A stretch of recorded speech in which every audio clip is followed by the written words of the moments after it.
Pero kung gusto niyo rin, pwedeng white egg lang, kabit yung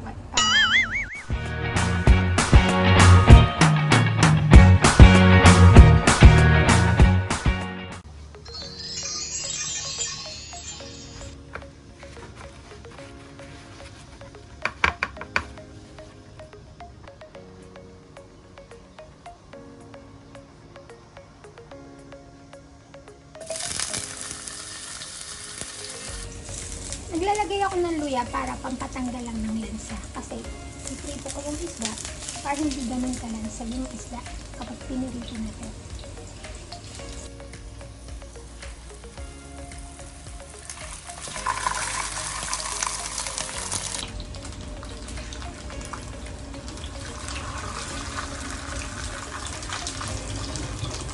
Yan, hayaan muna natin magprito hanggang sumato siya ang baliktaran.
Sa mga umiiwas sa cholesterol, pwedeng huwag nyo nang ilagay yung egg yolk.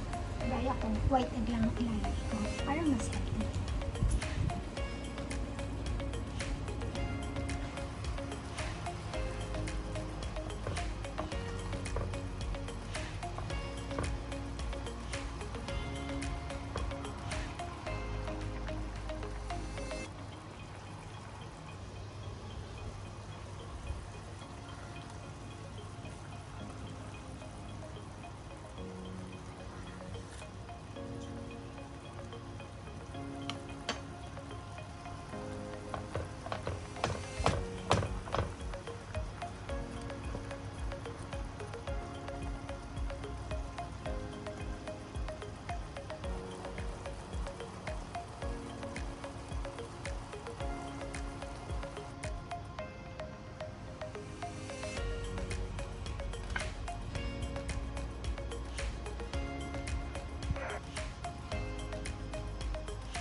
Luto na. Tara, kain na tayo.